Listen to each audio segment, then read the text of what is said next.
Alors, l'intérieur de l'oreille que vous avez faite là, vous allez enlever l'œil en face. Voilà, parce que je vais vous montrer une autre méthode qui n'est pas meilleure ou moins bonne, ça dépend de ce qu'on veut obtenir. Vous allez maintenant déverrouiller l'oreille ici, voilà. On travaille sur elle et on va aller voir, tiens, dans la palette aspect, qu'est-ce que nous avons? Un contour noir et un fond blanc. D'accord, logique, tout va bien. Eh bien, ce qu'on va faire ici, c'est qu'on va obtenir automatiquement un deuxième contour à l'intérieur, là. On va demander à Illustrator, en quelque sorte, de dessiner ce qu'on a dessiné manuellement avant. Et pour faire ça, vous prenez, pendant que la forme est sélectionnée, là, vous prenez le contour dans la palette aspect. Vous le prenez ici sur la droite du nom et vous l'amenez sur le signe plus et vous avez obtenu un deuxième contour identique.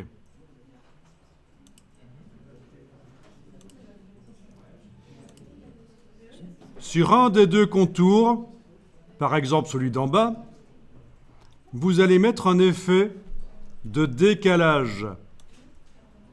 Ah ben oui, c'est le même effet qui avait servi à agrandir le fond blanc sur la forme de la tête de l'ours.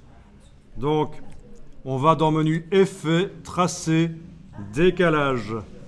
Effet, Tracé, Décalage, donc c'est menu Effet, Effect, Path, Offset, oui. Alors regardez, n'appuyez pas encore sur OK. Si vous avez appuyé sur OK, imaginons, ne retournez surtout pas dans le menu Effet, Tracé, Décalage. Il faut modifier l'effet en allant chercher là où il est. Sur le contour d'en bas, vous cliquez sur le mot Décalage. Alors, le décalage est de 3,5. Voilà, donc...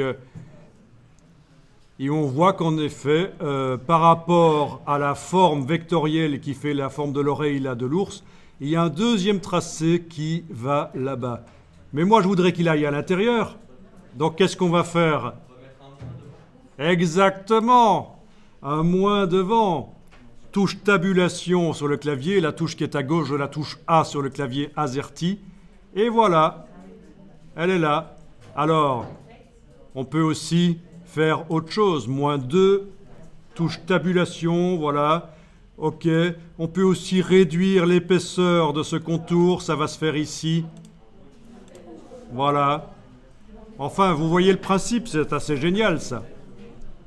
Je clique à nouveau sur le mot décalage, je vais mettre moins 2,5 par exemple.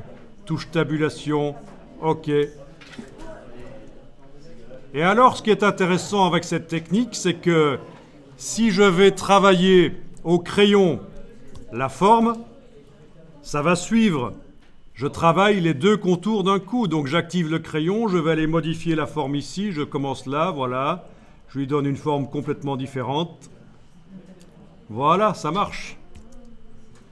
Je recommence. Voilà. On essaye différentes choses. Voilà. Et ça marche.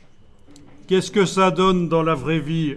J'enlève l'œil en face du modèle, j'enlève l'œil en face du fond coloré. Ah ben oui, ça fait gagner du temps. Mais c'est ça qui fait la différence entre quelqu'un qui connaît le logiciel et quelqu'un qui ne le connaît pas. Et je peux vous garantir que quand il y a un poste d'infographiste qui s'ouvre dans une entreprise, ils reçoivent des dizaines de CV. Mais c'est pas difficile d'arriver à repérer ceux qui sont bons. On leur fait des exercices où ils vont devoir utiliser des automatismes pour aller plus vite. Il y en a un qui va faire le boulot en 5 minutes et l'autre en 50 minutes. Lequel ils vont prendre? Voilà. Vous enregistrez le document.